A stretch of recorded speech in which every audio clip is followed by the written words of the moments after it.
हर हर महादेव। देवों का देव महादेव जी के चरण में प्रणाम करती हूँ, मेरा प्रणाम स्वीकार हो। माता गौरी पार्वती के चरण में प्रणाम करती हूँ, मेरा प्रणाम स्वीकार हो। गुरु भाई बहना, मैं एक रक्षाबंधन की कथा सुनाने जा रही हूँ। इस कथा को सुनने से आपका जीवन में खुशियाँ ही खुशियाँ आएगा और कभी भी आपका जीवन में दुख नहीं आएगा यदि इस कथा को अच्छा से समझ लेंगे तब। भाई बहन का प्यार क्या होता है, भाई अपने बहन के लिए क्या चाहते हैं और बहन भैया के लिए क्या चाहती है। तो प्रेम से बोलिए शंकर भगवान की जय। हर हर महादेव। गुरु भाई बहना, एक राजा थे। राजा बहुत बड़े महर्षि थे, बहुत विद्वान राजा थे, माननीय राजा थे। उनके पास धन का कोई कमी नहीं था, अन्न धन से भरा भंडार था। लेकिन राजा साहब एक भाई एक बहन थे। होनी और अनहोनी कोई नहीं जानता है दीदी, समय क्या करवा देता है कोई पता नहीं। बहन जो थी बिल्कुल गरीब घराने में थी, एकदम बहन का खाने का भी ठिकाना नहीं था। लेकिन भाई बहुत अमीर थे, उनके राज भी बड़ा था, राजमहल बड़ा था, उनके पास धन संपत्ति का कोई कमी नहीं था। एक गुरु भाई बहना, सावन का महीना था। राजा साहब के जो माता पिता थे बुजुर्ग थे, अब वो दोनों बिस्तर पर पड़ चुके थे। उनका सख्त सेवा की जरूरत था। जो रानी है और दूर से अपने सास ससुर के लिए रोटियां फेंक देती है, ए बुड्ढा खाना खा लो, यदि नहीं खाओगे तो दिन भर भूखा रह जाओगे। और थाली को पलंग से नीचे कर देना, दूसरा थाली फिर कर देंगे। थाली क्या मिलता था? मिट्टी का ढकनी। राजा होते हुए रानी कहती है कि अरे इस बुड्ढा को जूठा मैं कैसे छूऊंगा, और नौकर लोग से उसे फेंकवा दिया करते थे रोज। उनका चलने फिरने से असमर्थ थे। सावन का महीना था, पूर्णिमा आने वाला था। पूर्णिमा आने में देर नहीं था।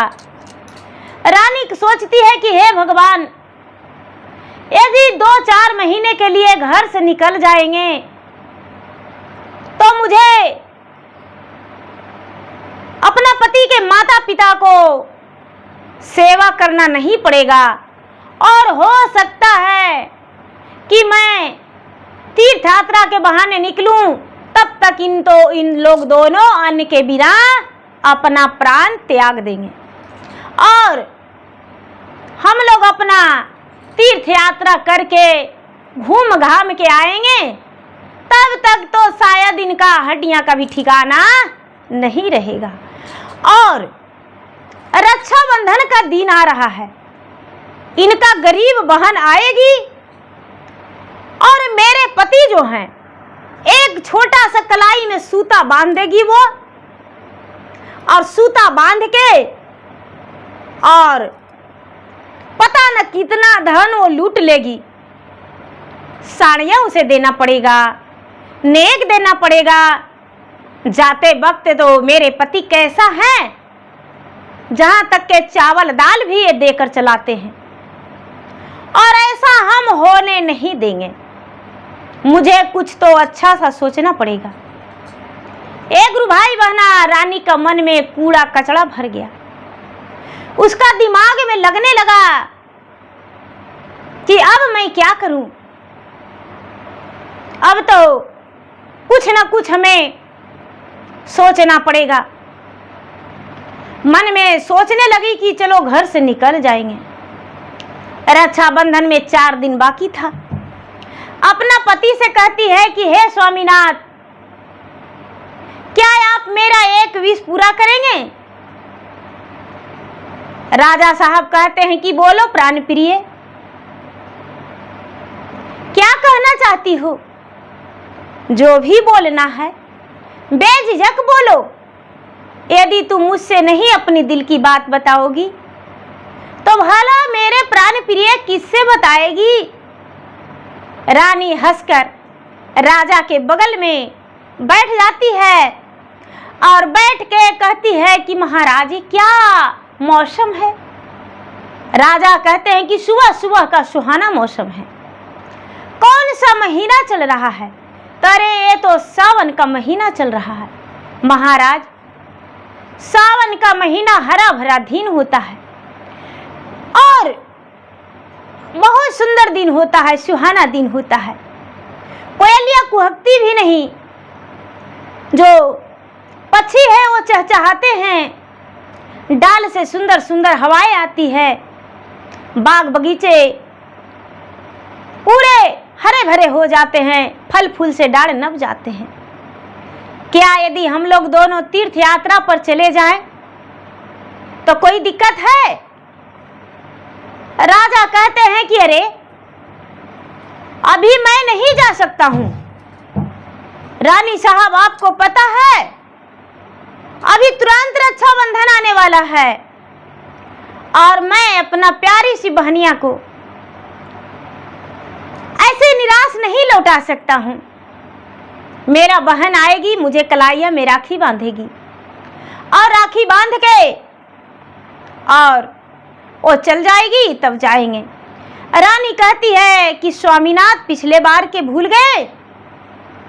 पिछले बार जब आपकी बहन आई थी तो क्या बोली थी? भैया मेरे घर खाने का नहीं है, कुछ चावल दे दीजिए भैया, कुछ गेहूं दे दीजिए, कुछ रुपया से भी मदद कर दीजिए भैया। मैं साल में एक ही बार तो आती हूँ रक्षाबंधन में, क्या करूं मेरा समय मुश्किल में फंस गया है भैया और इस मुश्किल से तो मुझे निकलना जरूरी है। बच्चे छोटे छोटे हैं। मैंने उनसे 5 साड़ियाँ दिया था और 2 बोरा आप चावल दिए, 2 बोरा गेहूं दिए और साथ साथ में उसके घर तक कल नौकर को भी भेजवाए गाड़ी करके। क्या मिला हम लोग का? राजा कहते हैं कि अरे प्राण प्रिय, हम तो इस बात को भूल ही गए थे। मुझे तो थोड़ा सा भी अज्ञात नहीं था कि मेरा बहन तो गरीब है और आएगी और एक कच्चे धागे बांधकर और मुझसे लूट ले जाएगी। तो देर किस बात की? जो कल चलना है वो आज ही चलो ना। लेकिन हाँ, एक बात और कहते हैं, जब तीर्थ यात्रा में जाएंगे तो सोच लेना तुरंत नहीं लौटेंगे। मेरे माता पिता जो है बिस्तर पर पड़े हुए हैं और उनका सेवा करना पड़ेगा और सेवा करना पड़ेगा, उनका कपड़े वस्त्र धोना पड़ेगा, उन्हें समय से भोजन देना पड़ेगा। तो मैं देने वाला नहीं हूं, मैं तो इतना बड़ा शहंशाह हूं, मैं तो पूरे नगर का राजा हूं और भला बूढ़े पिता को और बूढ़ी माता को सेवा करूंगा? नहीं, ऐसा नहीं हो सकता है। ए गुरु भाई बहना, इतना कह के राजा रानी तुरंत तैयारी कर दिए, तीर्थ यात्रा के लिए तैयारी कर दिए। घर से निकले, पैदल की रास्ते तो लोग जाते थे पहले ज्यादा, जाने लगे। आखिर राजा तो घोड़े से जाते तो रानी कैसे जाती? डोली से। पैदल की रास्ते दोनों निकल गए। चलते चलते चलते चलते चलते चलते बहुत दूर जा चुके। तो गुरु भाई बहना, राजा अपने तीर कमान के साथ गए थे। राजा शहंशाह का पहचान वही था कि तीर कमान साथ में लेकर जाते थे। दोनों तीर कमान लेकर जा रहे थे। आगे चलते चलते रानी का भूख लग गया। रानी कहती है कि हे स्वामीनाथ, मुझे बहुत जोरों से भूख लगा है। राजा कहते हैं कि अरे भूख तो मुझे भी लग गया और मैं थक भी गया हूँ। तो ऐसा है कि जो भोजन लाई हो दोनों मिलकर भोजन खा लेंगे। रानी जो है, रानी भोजन निकाली और भोजन करने के लिए थाल में बैठी एक पलाश के पत्ते पर। तभी एक आकाश से उड़ती हुई चील जो है जा रही थी और राजा के भोजन में वो मल कर दिया और राजा का भोजन जो है खराब हो गया, पूरा खाना में पड़ गया। जहां तक राजा आकाश में और रानी देखने लगे तो रानी का मुख में भी चला गया और राजा का भी मुख में चला गया। राजा तनिक भी देर नहीं किए और अपना तीरबान निकाले और उस चील को मार दिए।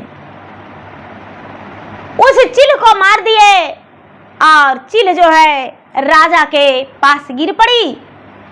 कहती है कि हे राजन, आप तो मुझे मार दिए अपना बाण से, लेकिन आपको कोई बाण मारने वाला भी नहीं रहेगा। अरे जिस माता पिता के डर से जा रहे हो तीर्थ यात्रा पे, उससे ज्यादा भी बेहतर जिंदगी तुम्हारा होगा। जिस बहन के चलते जा रहे हो तीर्थ यात्रा पे, उससे भी ज्यादा तुम्हारा बदतर जिंदगी हो जाएगा। जाओ राजन जाओ, अपने धन के घमंड में तुम्हारा मन में अभिमान हो गया है। हे राजन, मैं तुम्हें श्राप देता हूं, मैं तुम्हें श्राप देता हूं। मेरा श्राप जो है कटेगा नहीं, एक दिन भिखारी की तरह तुम भटकोगे। जाओ, अभी से तुम्हें अन्न मिलना मुश्किल हो जाएगा। राजा झट से दूसरी बाण निकालते हैं अपने तरकस से और चील को दूसरा बाण लगा देते हैं। चील श्री राम, जय विष्णु भगवान, हर हर महादेव, जय महादेव महाकाल करते अपना दम तोड़ दी। चील का तो स्वर्ग का प्राप्त हुआ। राजा वहां से चलने लगे। राजा वहां से चलने लगे। चलते चलते चलते चलते राजा का बहुत जोरों से प्यास लगा है। जब प्यास लगा है तो देखते हैं राजा की एक कुआं है और कुआं पर एक पनिहारिन पानी भर रही थी। राजा पनिहारिन से कहते हैं कि ए पनिहारिन, मुझे पानी पिला दो। पनिहारिन कहती है, ए राजा मूर्ख, तुम्हें दिखता नहीं है सावन का महीना है। मेरे ससुर जो हैं और मेरे पति खेत में से हल चला के आए हैं, वो प्यासे हैं। पहले अपना ससुर का और पति का पानी पिलाऊंगा, उसके बाद घर का जो भी लोग होंगे मैं खाना खिला के और यहाँ पर आऊंगा, तब तुम्हें पानी पिलाऊंगा। राजा कहते हैं कि हे रानी, ज्यादा मत बोलो, मैं एक राजा हूं और तुम मुझे पानी पिलाए बिना नहीं जा सकती हो। रानी कहती है, वो जो पनवारिन है वो कहती है कि हे राजन, एक घमंड नहीं करना कि जो चील के मार दिया और चील मर गई। मैं वो चील नहीं हूं, मैं एक पनिहारिन हूं। चाहो तो मैं तुम्हें श्राप दे दूंगा जो तू जल के भस्म हो जाओगे, लेकिन नहीं, तुम्हें श्राप नहीं दे सकते हैं। तू तो अपने माता पिता के सेवा करने के डर से भाग रहे हो, अपना बहन के नेक देने के लिए भाग रहे हो, जो बहन रक्षाबंधन में आने वाली है। हे राजन, कभी सुखी नहीं रहोगे। राजा आश्चर्य में पड़ गए। जो पनिहारिन थी वो पनिहारिन अपना घर गई।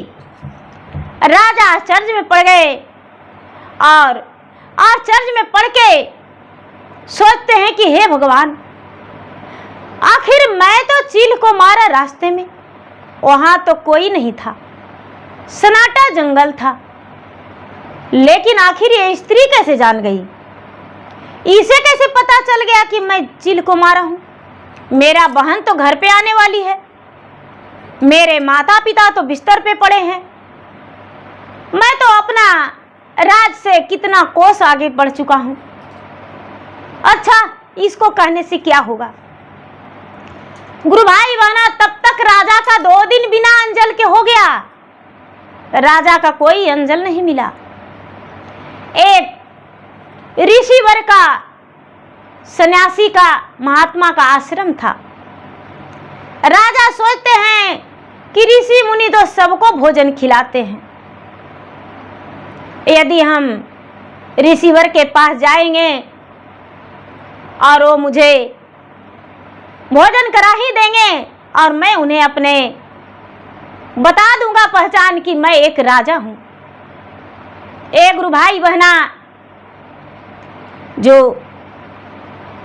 राजा थे, राजा गए ऋषिवर के आश्रम में, तो ऋषिवर के कहते हैं राजा कि हे ऋषिवर, मैं बहुत भूखा हूं, मुझे 3 दिन बीत गया है बिना अल जल का, और मैं पति पत्नी तीर्थ यात्रा के लिए निकला हूं, और मेरे माता पिता जो थे वो तो स्वर्ग सिधार गए हैं, और मैं अपने माता पिता का सिर्फ एक ही पुत्र था।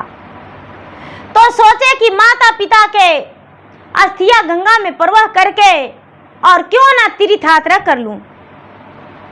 ऋषिवर जो हैं वो कहते हैं कि हे राजन, तुम्हारे बातों से मैं सहमत हूं कि तुम दुखी हो, भगवान ना करे तुम्हारे जैसा दुख किसी का हो, लेकिन मैं तो दिन भर मांगता हूं और रात्रि में भोजन बनाता हूं और खा के आराम से सो जाता हूं, और उसके बाद सवेरा होते ही मैं फिर से मांगने चला जाता हूं। मेरे पास बना हुआ भी भोजन नहीं है और नहीं तो कच्चा भोजन भी है जो मैं तुम्हें बना के दे सकता हूं, क्षमा करना राजन। राजा जो है वो कहते हैं कि ए महात्मा, मैं महर्षि राजा हूं, मैं शहंशाह हूं, क्या तुम और भोजन नहीं बना सकते हो? तो नहीं। अरे मैं तेरे जैसा नहीं हूं जो माता पिता बिस्तर पर पड़े हैं और मैं कहता हूं कि तू मेरे माता पिता मर गया। मैं तेरे जैसा नहीं हूं कि जो गरीब बहन है वो मेरे घर आएगी रक्षा बंधन में राखी बांधने के लिए और उसे कुछ सौगात देने के वजह मैं घर छोड़कर निकल जाऊं। अरे भाई बहन का रिश्ता तो खून का रिश्ता होता है, प्यार का बंधन बंधाता है जिससे बंधन भाई को रक्षा करता है। बहन तो घर की लक्ष्मी होती है, लेकिन तूने ऐसा कुछ नहीं सोचा। ए गुरु भाई बहना, राजा सोचते हैं कि अरे जहां पर भी जाते हैं इस बात को तो अब बस ही कहता है, आखिर बात क्या है, मेरा सच्चाई सब जान जाता है। कहते हैं ऋषिवर कुछ तो बताइए। कहते हैं कि आगे एक आश्रम मिलेगा। वो आश्रम कोई आश्रम नहीं, एक घर है। वो चोर है, चंडाल है, उसके पास जाओ और वो तुम्हें भोजन अवश्य देगा। उसके पास कितने लोग भोजन करके चले जाते हैं, जाओ। राजा जो है गुरु भाई बहना, राजा उस चंडाल के पास चले जाते हैं। राजा रानी दोनों चले जाते हैं और जाके बाहर से कहते हैं कि ए चंडाल बाहर निकलो, बाहर निकलो। चंडाल कुछ नहीं बोलता है, चोर जो है डाकू कुछ नहीं बोलता है। राजा रानी दोनों आंगन में चले जाते हैं और कहते हैं कि अरे कैसा तुम मूर्ख पागल हो जो तुम्हारे घर में अतिथि पधारे हैं और कोई आवाज नहीं लगा रहा है।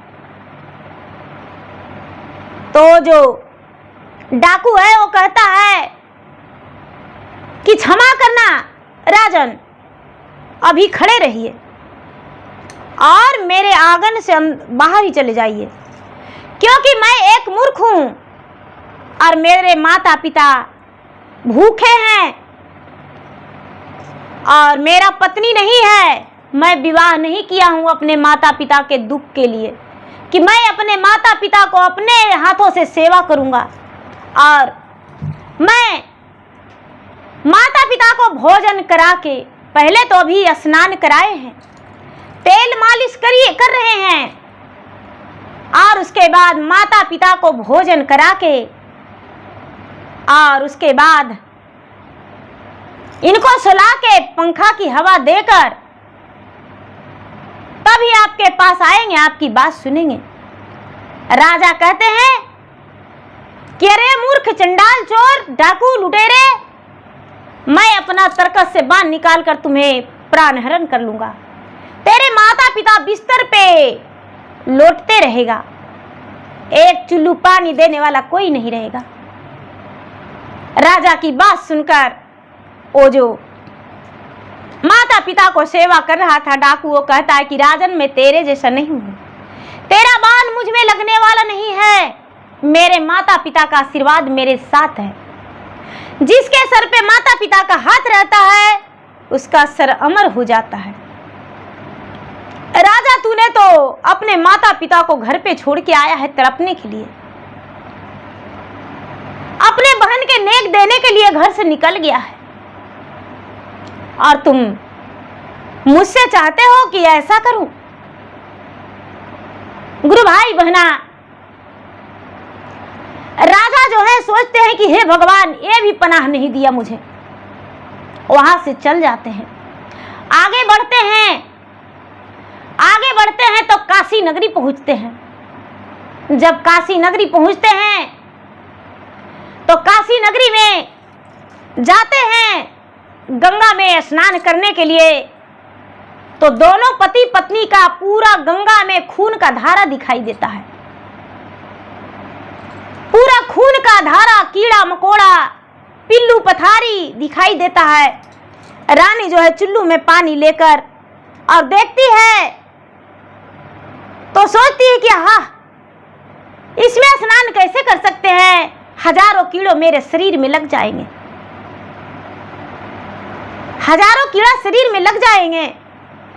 राजा से कहती है कि हे राजन, हे स्वामीनाथ, हे प्राणनाथ, इसमें तो स्नान करने से अच्छा है कि बिना स्नान किए ही रह जाएंगे, और मुझे 7 दिन हो गया है बिना भोजन का, रास्ते में तो कहीं भोजन मिला नहीं, आश्रय मिला नहीं। राजा देखते हैं तो राजा को भी बिल्कुल एक ही दिखाई देता है। राजा सोचते हैं कि चलो मंदिर में दर्शन कर लेते हैं। मंदिर में दर्शन करने के लिए राजा जाते हैं तो वहां पर बहुत सारे सेवा संती पहरेदार लगे हुए थे। सेवा संती पहरेदार लोग कहते हैं कि हे राजन, आपको ऐसे दर्शन नहीं होगा, जो गंगा में स्नान करता है उसी को दर्शन यहाँ होता है, आप तो स्नान किए ही नहीं, तो मंदिर में जाना आपको मना है। राजा जो है, राजा वहां से निकल जाते हैं। राजा निकल जाते हैं तीर्थ के लिए। अब सोचते हैं राजा की चलने का ताकत नहीं है। राजा भिखारियों की तरह जिस जगह पे जाते हैं उन्हें भोजन नहीं मिलता है, राजा को भोजन नहीं मिलता है। अब सोचते हैं कि मुझे अब कुछ न कुछ उपाय ढूंढना पड़ेगा जीवन बचाने के लिए। भिखारियों की तरह राजा और रानी दोनों भीछा मांगने लगते हैं। भोजन का तो उन्हें पैसा रहते हुए भी भोजन मिल नहीं रहा है। भिखारियों की तरह भीछा मांगने लगते हैं और उसी से अपना भोजन करने लगते हैं रूखी सूखी। काशी, मथुरा, गोखला, वृंदावन जहां भी राजा गए, लेकिन एक तीर्थ भी उन्हें सफल नहीं हुआ, एक तीर्थ सफल नहीं हुआ। राजा सोचते हैं कि अब तो 2-3 महीना हो गया है, अब मेरे माता पिता मर गए होंगे, अब मेरे माता पिता जो हैं जीवित नहीं होंगे, मेरा बहन भी लौट के घर चल गई होगी। राजा रानी से कहते हैं कि हे प्राण प्रिय, अब घर चलो, अब यहाँ पर तीर्थ यात्रा में ज्यादा समय देने से कोई मतलब नहीं, तीर्थ यात्रा तो मेरा सफल हुआ नहीं। अब चलो, राजा जो हैं, राजा बहुत सारे मिठाई प्रसादी खरीदते हैं, मिठाई प्रसादी खरीदते हैं और थैली में रख लेते हैं। सोचते हैं कि यही पूरे रास्ता का मेरा भोजन भी हो जाएगा और घर भी लेकर जाएंगे, लोगों से बताएंगे कि हम चारों धाम तीर्थ यात्रा करके आए हैं। राजा लौटने लगे, लौटते लौटते लौटते रास्ते में लौटने लगे। रास्ते में शाम हो गया तो राजा का तो खुशी मन था कि अरे मैं तो महंगी महंगी मिठाइयाँ खरीदा हूँ, ढेर सारी मिठाई खरीद के घर ले जा रहा हूँ, तो चलो उसमें से खाते जाएंगे और समय बिताते जाएंगे। राजा देखते हैं गुरु भाई बहना तो नदी का रेत उसमें भरा हुआ है, बालू जिसे कहते हैं, काकड़ पत्थर नदी का रेत भरा हुआ है। राजा रानी दोनों देखकर उदास हो जाते हैं। अरे मेरे जीवन में क्या हो गया, हे भगवान, ऐसा कैसे हो सकता है? आखिर मेरा भाग्य में है क्या? ऐसे कैसे हो सकता है? राजा या भूखे प्यासे पेड़ का पतैया फल फूल तोड़ के खाते चबाते घर लौटे। गुरु भाई बहना, अब यहाँ से थोड़ा सा आगे की रास्ता दिखाते, उसके बाद राजा के बारे में बताएंगे। गुरु भाई बहना, राजा रानी तो तीर्थ पे चले गए थे, लेकिन राजा की बहन जो प्यारी थी, अपने भाई के राखी बांधने के लिए पूर्णिमा से एक दिन पहुंची तो उसे पता चला कि अरे मेरे भैया तो घर पे नहीं हैं, माता पिता बिस्तर पे पड़े हैं। मालूम चला कि अरे मेरे भैया और भाभी 4-6 महीना के लिए तीर्थ यात्रा पर निकले हैं। तो अच्छा, ऐसा करती हूँ कि अपने माता पिता को अपने साथ लिवा ले जाएंगे अपना घर और माता पिता को सेवा करेंगे, माता पिता को सेवा करेंगे और मेरे पास माता पिता रहेंगे। इससे ज्यादा हम क्या कर सकते हैं? ऐसे तो भैया एक बार भी मुझे नहीं बताए, बता देते तो माता पिता को तो पहले ही ले जाते।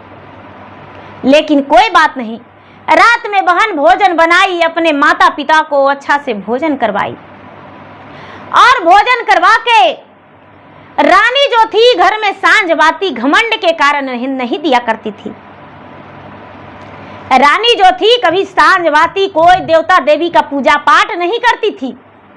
बहन आई तो बहन तो उसका नाम लक्ष्मी था। लक्ष्मी क्या की कि सांझ बाती घी का कपूर का पूरा घर में संझौती दे दी और पूरा घर में सांझ बाती दे के और सुबह हुआ तो पूर्णिमा के दिन पूरा देवी देवता को पूजा पाठ की और उसके बाद अपने माता पिता से कहती है कि पिताजी माताजी आप तैयार हो जाइए और मेरे साथ चलिए, मैं अपना घर आप लोगों का ले जाऊंगा। गुरु भाई बहना, क्या करती है जो बहन है, वो बहन अपने माता पिता को ले जाने लगती है तो घर में जो लक्ष्मी माता थे वो दरवाजा टेक लेते हैं और कहते हैं कि हे पुत्री, इस घर में रहते रहते मैं थक गया हूं, यदि तू कहो तो मैं तुम्हारे साथ चलने को लिए तैयार हूं। पुत्री, हम इस घर में अब नहीं रहेंगे, क्या तू अपना घर में जगह दोगी मुझे? जो लक्ष्मी है वो कहती है कि माता, मेरा आंचल पे आपका स्वीकार है, मेरे आंचल में बैठ जाइए और खुशी खुशी कमलधारिणी मैं अपने घर में आपका जगह अवश्य दूंगी, कौन कौन में बसेड़ दूंगा। माता आप मेरे घर चलिए। जो लक्ष्मी माता है, लक्ष्मी को कहते हैं कि चलिए माता। जो दिया है रोशनी, वो कहती है कि अरे लक्ष्मी तू जा रही हो, तो क्या मुझे इस नरक में छोड़ के जाओगी जो महीनों में एक दिन हम नहीं जलते हैं? मुझे भी लेकर चलो, प्रतिदिन दीपक अपने घर में जलाना, तुम्हारा घर में हम रोशनी बनाकर रहेंगे। दीपक जो है, दीपक भी लक्ष्मी के साथ चले गए। गुरु भाई बहना, सूप बढ़नी, वो लोग कहते हैं कि अरे तुम जा रही हो तो मुझे छोड़कर कहाँ जाओगी, मैं भी तुम्हारे साथ चलूंगा और मुझे भी साथ लेकर चलो। गुरु भाई बहना, जितना जो घर के थे देवी देवता, सूप बढ़नी, दिया, बर्तन बर्तन, सब कहते हैं कि हम यहाँ पर अब नहीं रहेंगे।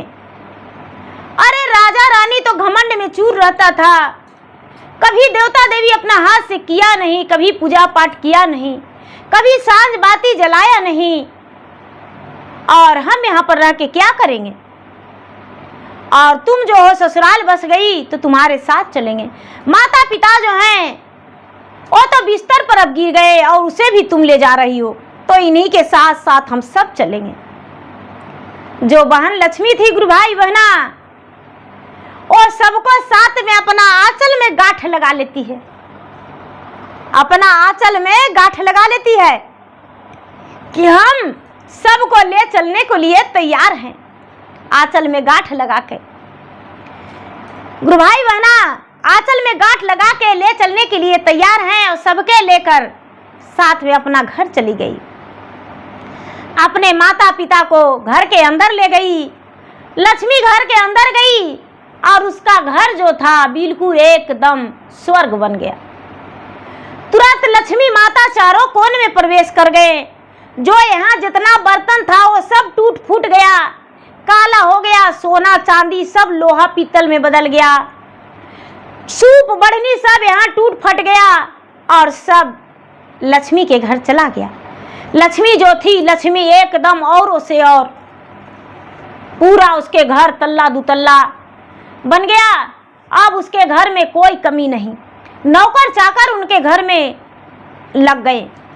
लक्ष्मी क्या करती, सुबह उठती और सुबह उठ के पूरे घर में झाड़ू पोछा लगा के और साँझ मात जो घर में देवी देवता का पूजा करती, धूप दीप जलाती, सांझ बाती दिखाती।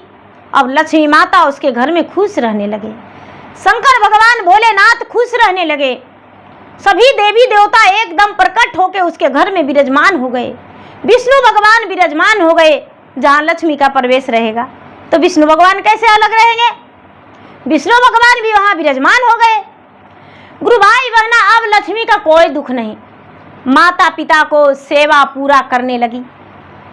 राजा जब घर के अंदर गए गुरु भाई बहना, तो उसके घर में एक नौकर चाकर, एक दाय दासिया नहीं थे। माता पिता भी बिस्तर पे नहीं थे, माता पिता भी बिस्तर पे नहीं थे। रानी कहती है कि स्वामीनाथ, लगता है कि आपके माता पिता मेरे कहने के अनुसार इस दुनिया से चल बसे। शायद गांव वाला नौकर चाकर ने उन्हें जला दिया होगा, क्रियाकर्मठ कर दिया होगा। जब घर के अंदर जाती है गुरु भाई बहना, तो धन संपत्ति कुछ उसके घर में नहीं रहते हैं। एक मकान दीवार खड़ा था, उसके अलावा सोना चांदी धन संपत्ति रुपया पैसा सब हाहाकार चला गया था। राजा देखते हैं अपना संदूक खोल के, तो उसमें रुपया पैसा कागज के टुकड़ों में पड़ा था। रानी देखती है अपना सोना चांदी कपड़ा, तो देखती है कि कपड़ा में तो जाला लगा हुआ है, जो सोना चांदी है वो लोहा पीतल में बदल गया है। घर में जितना बर्तन बर्तन था सब टूट फूट गया है। रानी कहती है कि स्वामीनाथ, ये तो बड़ा मुश्किल हो गया। घर से जाते ही पूरे घर बिखर गया। बाहर वालों से पूछती है कि भाई मेरे माता पिता जो थे वो कहाँ गए? सभी लोग कहते हैं कि राजा साहब, आप तो इतने बड़े राजा राजमहल को छोड़कर चले गए, मुझ प्रजा को भटकने के लिए। तो आपके माता पिता कहाँ गए वो मुझे नहीं पता, हम नहीं जानते हैं। कोई प्रजा ने भी नहीं बताया। गुरु भाई बहना, अब राजा रानी कोशिश करने लगे, दाल चावल अनाज अपना देखने लगे तो सब उसमें कीड़े मकोड़े लगे हुए थे। सब बीज बाज के पूरा कीड़े मकोड़े लगे हुए थे। अब राजा रानी के घर में एक अन्न खाने का नहीं था।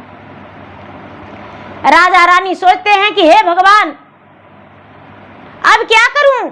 अब तो मेरे पास कोई उपाय नहीं है, अब कोई उपाय नहीं है। राजा रानी घर बगल में पैसा लाने गए तो राजा रानी से कहते हैं कि नहीं राजा साहब, मेरे घर उतना अन्न नहीं जो मैं आपको पैसा दे सकूं।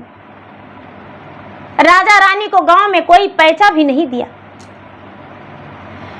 राजा रानी सोचते हैं कि देश चोरी प्रदेश भीख बराबर है, अब क्यों ना अपने नगर छोड़कर चल दूं। राजा रानी दोनों नगर छोड़कर और निकल दिए। नगर छोड़कर निकल दिए तो राजा रानी सोचते हैं कि हे भगवान, मुझे तो कोई काम करना आता ही नहीं है कि जो वो काम भी करके और अपना गुजर बसर कर ले। एक ही उपाय है रानी कि फटी पुरान आप भी पहन लीजिए और फटी पुरान मैं भी पहन लूंगा, और दरवाजे दरवाजे भीख मांग के मैं जोगी आप जोगन, मैं जोगी आप जोगन। राजा एक सरंगी ले लिए और रानी एक कटोरा। दोनों जोगी और जोगन का भेष धर के मांगते खाते इधर उधर अपना भटकने लगे। इधर उधर भटकते भटकते भटकते एक दिन राजा, जिस दिन रक्षाबंधन का दिन था, उस दिन राजा बहन के द्वार पर पहुंच गए।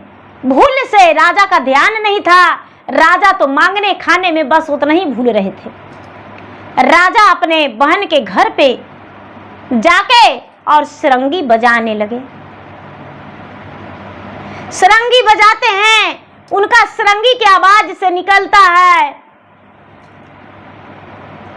माई के गराबिया में दुई गो जला मिया हो, दुई गो जला मिया हो, एका भैया एक बाहिन रे की, जालदी से निकला बहिनी घरा से बहारी आयर, घरा से बहारिया हो, आई गईली भैया तोरी भिखारी रे की।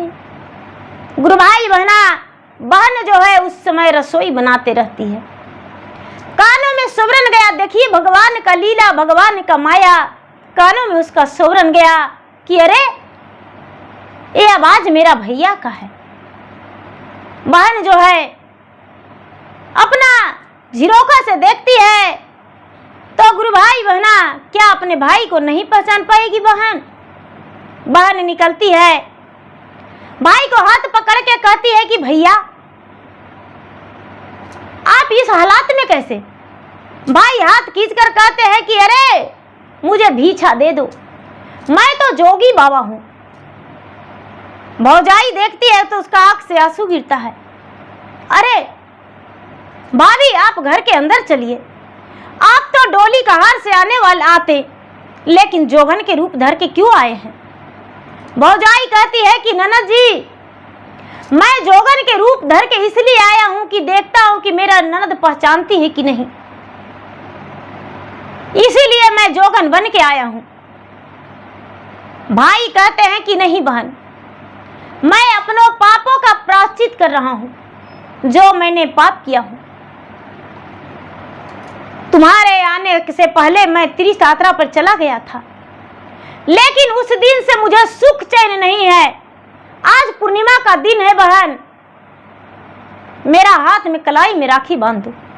जब तुम मुझे पहचान ही गई हो और मैं भी तुम्हें पहचान ही चुका हूं, तो मेरा इसी दरवाजा पर इस जोगी को हाथ में कलाई में राखी बांध दो। गुरु भाई बहना, बहन जो है झट से स्नान करती है। स्नान करके और उसके बाद थाल में चंदन, रोड़ी, अक्षत, पुष्प राखी, कच्चे धागे, कपूर, घी सब सजा के और भैया को अपने कलाई में राखी बांधती है। अपना भाभी को जोगन वाला वस्त्र उतरवा के अपना वस्त्र पहनाती है, 16 श्रृंगार से सजाती है, राज वस्त्र उसे देती है। जो भाई है वो भाई सरंगी लेकर गली गली घूम घूम के मांगते थे, उसी मांगे हुए में से बहन का अपना दान दिए कि बहन ये मेरा मेहनत का कमाई है, ये तू रख ले। बहन अपना आंखों से आंसू पोंछते हुए अपने भाई को गले में लपट के कहती है कि भैया भीख मांग के भी आप बहन को अपना दान में दे दिए। कहते हैं भाई राजा की बहन यही दान देने के कारण मैं चल गया जो आज जोगी बन के, आज भिखारी बन के दर दर भटक रहा हूं। गुरु भाई बहना, बहन है कहती है भैया घर के अंदर चलिए। राजा रानी दोनों घर के अंदर जाते हैं तो देखते हैं अपने माता पिता को सोफे पर बैठे हुए और कितना राजा महाराजा के वस्त्र में। जाके राजा रानी दोनों अपने माता पिता के चरण पे, सास ससुर के चरण पे गिर जाते हैं और कहते हैं कि पिताजी मैं आपको रोटियां फेंक कर देती थी। रानी कहती है पिताजी माताजी मैं आपको रोटियां फेंक कर देती थी, उस दिन से जब से घर से निकले हैं समूचा रोटी नसीब नहीं हुआ है। घर मेरा ढह डनमना गया, घर में जो भी धन संपत्ति लक्ष्मी था सब बिखर के कहां चले गए कोई पता नहीं।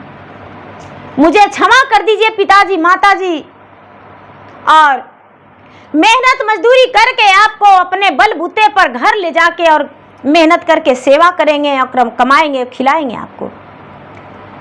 माता पिता कहते हैं कि बेटा मैं यही खुश हूं, बेटा तू जाओ और मेहनत करके अपना घर में रहना। बेटा और बहू दोनों अपने माता पिता को चरण में लपट के कहते हैं कि नहीं आप अपना घर चलिए। बहन जो है कहती है कि भैया अब आए हैं तो कुछ दिन अपना घर में बहन के घर में आराम कीजिए और उसके बाद खुशी खुशी आपको विदा कर देंगे। गुरु भाई बहना, राजा रानी जोगी और जोगन का वस्त्र उतार के राजा का वस्त्र पहने, राजा का बहन आभूषण दी और महीना 2 महीना अपने बहन के घर बिताए। उसके बाद बहन अपने माता पिता को और अपना भाई भौजाई को सबको लक्ष्मी विदा कर दी। खूब सारी रुपया पैसा जेवर गहना धान चावल गेहूं सब कुछ देके और अपने भाई को एक बैलगाड़ी में लोड करके और घोड़े से भाई को और डोली से भौजाई को मजदूर देकर घर तक पहुंचवा दी। जब घर के अंदर गई तो भाई कहते हैं कि देखो प्राण प्रिय, जिस बहन को देखकर तूने इतना दूर भागी थी आज वही बहन मुझे काम दे दिया। आज देखो समय किसी को अपना नहीं होता है, जो मेरा बहन थी आज मेरे लिए सब कुछ बन गई। आज देखो आज बहन ने मुझे कितना मदद किया। कभी किसी को ऐसा मत कहना कि वो दुख में है तो उसे छोड़ दो, मदद करो नहीं करो लेकिन उसे देखकर हंसो नहीं। गुरु भाई बहना रानी है, वो कहती है कि महाराज मुझे हर ज्ञान हो गया, अब किसी को साथ ऐसा नहीं करेंगे। अब हर रक्षाबंधन में राजा अपना बहन को लिया ले आते थे और राखी बंधवाते थे और जो भी खुशी होता था अपना बहन को देते थे। धीरे धीरे राजा को भी घर में धन संपत्ति सब वापस आ गया, बहन भी सुखी हो गई, भाई भी सुखी हो गए। और जो माता पिता थे, माता पिता को राजा जी भर के सेवा किए, पति पत्नी कभी माता पिता को दुख नहीं होने दिए। तो सबसे पहला माता पिता को सेवा करना सबसे तीर्थ यात्रा में सबसे ज़्यादा पुण्य है।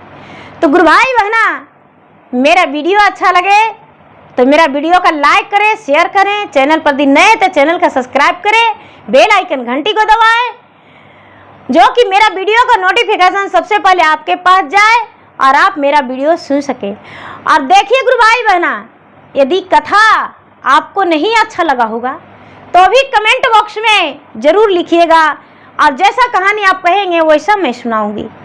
और यदि अच्छा लगा होगा तो बस एक बार हर हर महादेव लिख दीजिएगा, या तो जय शिव गुरु लिख दीजिए या ओम नमः शिवाय लिख दीजिएगा।